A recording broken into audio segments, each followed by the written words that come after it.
So we weren't necessarily looking to grow a whole bunch of intimacy coordinators. We were looking to find people who could contribute knowledge to the intimacy field, but to progressing practices across our field. Jeremy Sorto is one of the best voice teachers in the United States. He's at the University of Michigan, and he does this wonderful workshop on voice work and intimacy. I sat through it the other day and was like, oh, this is such a good workshop. What company gives this? Oh, mine. I think they have created the go-to informative training about working with non-binary and trans folks. In this climate, they're constantly updating and bringing more information. And I think people thought it was going to all be about like, how do you tell a child to hug someone? But it's rooted in the aspect of brain development and the stages of brain development. Now that informs how you even have that conversation.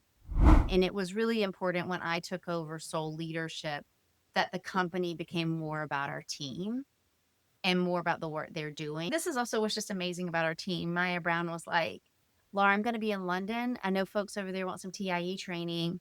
Can I do a workshop? And I reached out to people who like to host us, and they were like, yeah, here's a space for the day. Finally, we'll have it in person. And then Sunday morning, before we all say goodbye, we're going to give people the opportunity to watch some different intimacy practitioners do their work, because the big thing is like, I want to shadow you. I want to watch you. I've got all this grant money to take these workshops. I got to show them I got something. Yeah. Netflix has directly said to me, we don't care where the certification comes from, but we want something called a certification. Yeah. If there's X, Y, and Z, well, what's the story? Who's the director? Who's producing it? Who are the actors? What's the context? What's the relationship? What's going on? We don't want consent-based days the day we're in the room. We want them every day. You do need some tools. You do need some shared understanding and language. And to one of the most profound and effective ones for me, which is something that calls back to what you shared before, is like not asking actors, like, are you comfortable with that? Because it's not about comfort, as you so beautifully said before. I never want to walk into a room where everybody just acquiesces to what I think or what I believe. That feels crunchy to me. Watch any documentary on a cult. Yes. Any actors join them. I love practicality over preciousness. Like I always tell people, if we are veering into preciousness and if you're treating any of these moments with fragility, we've swung the pendulum too far in the other direction. Not only is it antithetical, it's also harmful to the endocrine system, because you've got people bracing for those moments in the script that they've been worried about since they auditioned. And that's constantly throwing the adrenaline off balance.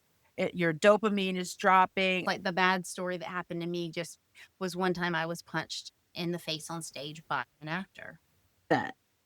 And that would be like me walking into a room, always looking for the person who's going to punch someone in the face.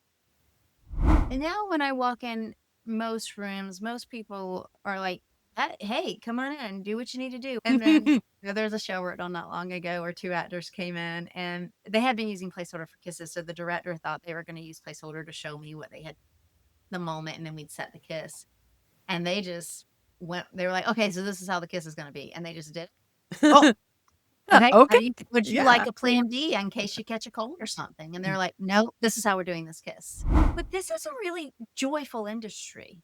Yeah. And I have met amazing people like you who bring great joy in my life because of it.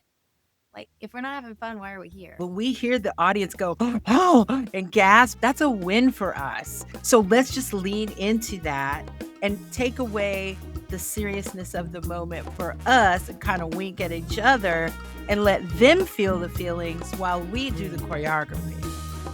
Fun. Love wins. We need more love in this world right now. It is a tincture and a balm to a world that is reeling out of control. I feel like our new motto at TIE needs to be, TIE, we're fun. You've always been fun. Truly.